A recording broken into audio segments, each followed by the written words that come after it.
here I am standing. I thought about this on the plane down here. Here I am standing at Ziegler headquarters. It's the first week of January, and I'm talking about goal setting. How many people here set New Year's resolutions this week, right? How many people in the world set New Year's resolutions? Goal setting is top of mind. I kind of likened what I'm doing very similar to a newly ordained priest standing in the Vatican with the Pope sitting in back and his his Congress of Cardinals watching, talking about goal setting here at Ziegler headquarters. I do appreciate being here though. So, this is my least favorite week of the year. Why is that? I go to the gym. I stand in line for hours waiting for machines. I can't get a lane to swim in at the pool. I can't find any place to run on the track. But I know in just a few short weeks, it's going to be okay. It's going to look more like this. People will stop coming. My gym actually offers a buy 11, get one free for this very, very, very reason. He knows I don't need to be there in January. I'm going to be there the rest of the year. So we're here talking about goal setting today. A little bit about me first. My name's Mike Cole.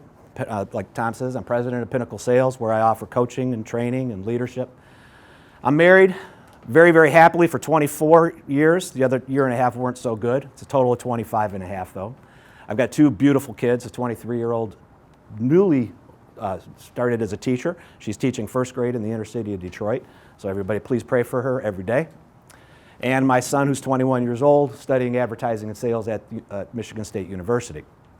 He's actually not studying this week. He's home on break, and he's actually sulking that the Bama Roll Tide a little bit over his Spartans last week. I'm very proud of being a Ziegler Legacy certified trainer. I've written my own book called Profits, the 7 letters to success. 7 letters to success. And I'm a professor of leadership and management at Northwood University. I've been in business development and selling engineered components from Velcro to light bulbs for over 4 decades now. And I've got a lot of things to be grateful for in my life. I'm grateful for traveling over 44 states, making sales calls in 20 different countries. I've been lucky enough to be stuck underneath the volcano cloud in Amsterdam for a week. It's a good place to be stuck for a week when you can't fly. But I'm most grateful for those 44 states. When I first started traveling, I wasn't allowed to fly. I was given a set of keys to a car, 22 state territory, and said, here you go. You got $16,000 in sales, go out and make some more. So I'm grateful for windshield time. This is back in the day when there was no GPSs. There was no satellite radio. There was no cell phones for me to call. You had to pull up to that phone booth that we talked about a little bit earlier this morning, and you had to dial about 1,400 different numbers so you could make a cheap phone call. Most grateful for my windshield time for one major reason though, because I got a chance to go to Automobile University. Automobile University is where I first was introduced to Zig Ziglar, and we're going to be talking about one of the things that I learned the most from him, and that's goal setting. One of the things that I also learned and I take pride of is that while I was driving around, I realized that if I'm not driving my life may be driven out of me. Whoops. You're going to find out a lot about me throughout this next few minutes. First thing we're going to do is I tell a lot of stories. This story is about a man named John Jay. Have everybody heard that story before? Please don't say yes. All right, John Jay. John Jay is a businessman. He's standing in the airport. He's getting ready to fly out to Boston. He's got a really important business meeting that afternoon. He's got some time to kill. He's walking around the Detroit Metro Airport, and he's going to the bookstores. He goes to the coffee shop, and he's walking through. And he walks up and he sees one of those old-fashioned, ornate-looking scales. You know, the ones where you put a 25-cent piece in, and 10 seconds later it spits out your fortune. So John puts his luggage down, stands up, drops a quarter in. About 10 seconds later, spits out. Reads it. So your name is John Jay. You weigh 188 pounds. You're on a 2:20 flight to Boston, where you're going to have a successful business meeting and you're going to meet the woman of your dreams at dinner tonight. Whoa. He says, I can't believe this. Walks around the fountain, looking at the scale. He's looking to see if there's any kind of two-way mirrors out there. Maybe one of his business partners is playing a trick on him, right? He says, I'll screw it up. Picks up his luggage and holds it, stands on the scale. He's got to be about 30 pounds lighter now. Drops in another quarter.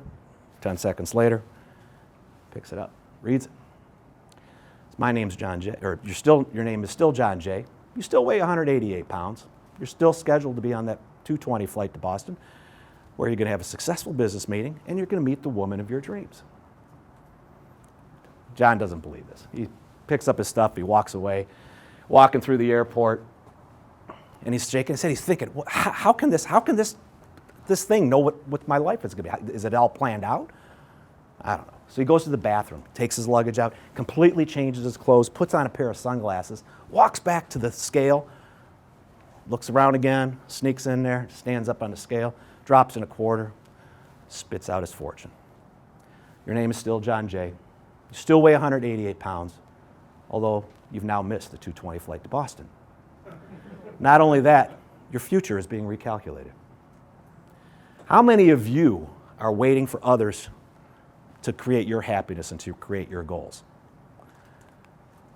Success and happiness are not a matter of chance, they're a matter of choice. So how do we make those choices? We have to set goals. Goals. My wife calls it a 4-letter word. She doesn't want to write things down, but goals, it's activity list, to-do list, what am I going to do, your focus. Those are the things that we need to do to take control of our lives, to drive our own cars, right? Whoops. There's famous quotes from everybody out there, from Zig Ziglar, who said, a goal properly set is halfway achieved. Napoleon Hill, goals are dreams with deadlines. And the most famous philosopher of all, Yogi Berra, who said, if you don't know where you're going, you're going to end up somewhere else. There's goals quotes everywhere. We know they're important. People talk about them. We go to seminars. You hear people talking about goals all the time. I think that a lot of people just don't understand what the benefits of goal setting are. Whoops. Back as a Ziglar certified trainer, I'm privy to a lot of information where we can come through the vaults and take a look at stuff. And one of the most startling things that I found out is that when Zig did his big seminars, he would talk to people, 10,000, 15, 20,000 people at a time, and they collected data on one specific thing all the time. And what this data showed from a group of people, from vice presidents to secretaries to unemployed to self-employed people, was that the average monthly salary for those people that didn't set goals was about $3,900, plus or minus. Here's the startling. The average monthly salary for those that wrote things down and had a formal goals program was $7,700. That's an outstanding amount of money. Harvard Business does studies all the time, especially on goal setting. 83% of the population do not set goals at all. 14% do, but they just think about them. They just think, I'm going to lose 20 pounds, I'm going to lose this, I'm going to do that, I'm going to whatever. They just think about them. They don't make it formal. 3% have formal goal setting program, and they write them down. They're 300% more likely to exceed the goal than the 14% that write them down. And the last quote, they earn 10% more than the other 10%, the other 97% combined in total earnings. That's the power of goal setting. You can drive your own life. You can drive where you want to go if you have a systematic process to do that. Why don't people set goals? There's a lot of reasons. There's a lot of theories. There's a lot of everything about it. And the three things that we talk about in the goal setting workshops that we do are fear, self-image, and formula. Okay? Fear. There's two types of fears. You're either embarrassed that you might not make the goal, or you're actually scared that you will meet it. Some people are scared of success. Self-image. People can't see themselves making this goal. I did this seminar in front of a group of realtors not too long ago, and we were just chit-chatting, and I said, well, do you want to be a broker to one of the realtors? And she said, no, I can't do that. I'm not like one of those. I said, what do you mean not like one of those? And I said, can you sell more? She says, yeah. And I said, can you meet the requirements? Yeah. And I said, why can't you? She just could not see herself selling the 18 or 20 or 30 houses over the next 3 years for whatever reason. She didn't believe in herself. Her self-image was poor. That doesn't mean people think negatively of themselves. If you've ever felt that you can't do something for a reason, you might be right, but it's just an overall self-image thing. And the last thing is formula. People just don't have the formula. Pretend you're all financial managers, just for a few moments, okay? A 30-year-old couple comes into your office, all right? The 30-year-old couple, man, he's a carpenter. He works 7 days a week, 12 hours a day. Sometimes he works, 3 or 4 months in a row, and then he's off a few months. His wife, she's a school bus driver, and she also does one of those Molly Maid things throughout the day. So they make some decent money. They've been working with you for quite a while because of your relationship with them, and they've been saving for retirement. But today they walked in, and he said, "We got a little bit of a different view on this. We don't want to save for retirement anymore. I didn't find out. The woman found out she was pregnant. They're going to have their first baby. And as a financial planner, you're going to know what to do to help them change their ways. They've told you that they don't want their son or daughter to have to work 7 days a week. They don't want to have them scrape together a living. They don't want to have to see them go 2 or 3 months without a paycheck. They need to they have a big why now, right? So that you are, as a financial manager, you are going to set their goals. You're going to give them a methodical way to save, to accumulate. This is all possible, right? You guys believe that it's possible to do that? Regarding a 30-year-old couple, they can do that. All right? It's a formula. If there's a formula for that, there should be a formula for everything. As a I got somebody else's mush mouth now. As a ZLC trainer, there you go. Thank you. Give me a high five. As a Ziegler Legacy certified trainer, son of a pup, I can help you, I can give you that formula, all right? We can give you the step-by-step process of that and what it's going to take. Why do people give up so quickly, though? Okay, remember the gym, 30 days from now, I'm not going to have any competition. I'm going to go at any machines.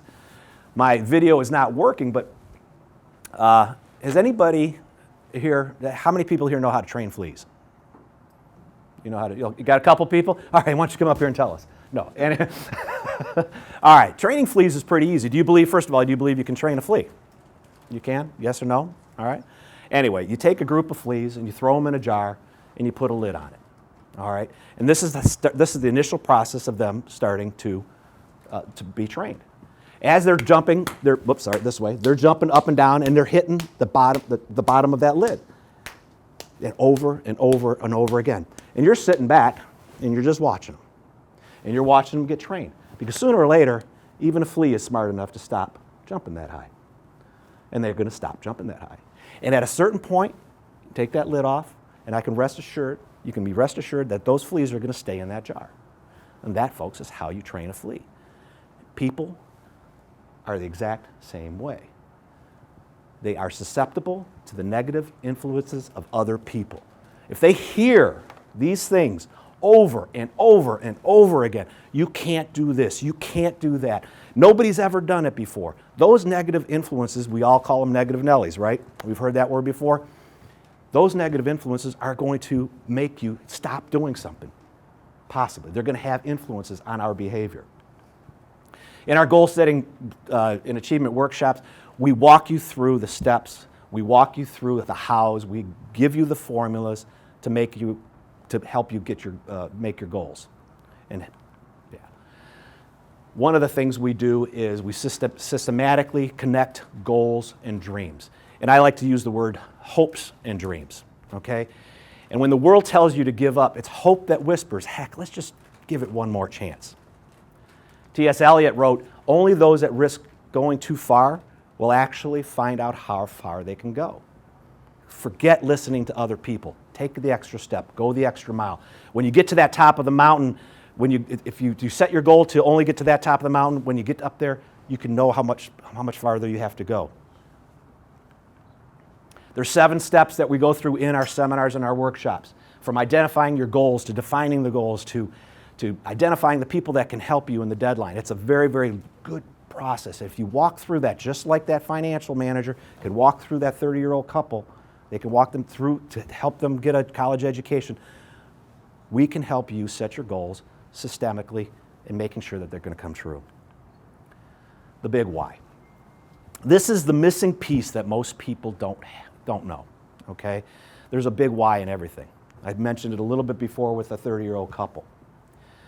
I personally have had years and years and years, I've struggled with my weight, Okay, when I was 9 years old, I had a major accident, lost the use of my arm for about a year and a half. I could do three things. I could sit, I could read, and I could eat. I did a lot of all three of them, okay? I gained weight. I was as heavy then at 9 and 10 and 11 years old as I am now, except I was about this tall. So, since that day, since those days, I've had problem with my weight. I've always had goals to set weight. My big why when I was a teenager was, well, girls. You got to have them, you want to impress them, right? All right, so I lost a few pounds. As a young man, well, the goal didn't change much, it was still girls. But now, today, I'm married, 2 kids, I'm established. The doctor tells me I should lose weight, it's going to be good for my blood pressure, it's better for my back, it's all of those things. He says, you're going to live longer. I said, okay, those are all great things, yada, yada, yada. I hear that, I see that on the TV all the time. But what do I get if I live longer? Someday I'm going to be a grandfather. And I want that granddaughter, grandson, to sit on my knee so I can tell him these stupid stories. Someday I want to take him to the Detroit Lions game and curse him or her, just like my father and my grandfather before me cursed me. The Lions are the bad team, but that's my big why, right? This is why I go to the gym 5 days a week. I run 7 days a week. I try to eat sensibly, and that's my big why. It's giving me a purpose. Purpose is a bridge. It's the bridge between goals and dreams. That's what we do at ZLC. Your goal setting and achievement can happen if you go through the entire systemic process. Zig said it best where he says, you were born to win, but to be the winner you want to be, you must plan it and to prepare to win. Then and only then can you expect to win. So who wants to win? Thank you. That's it.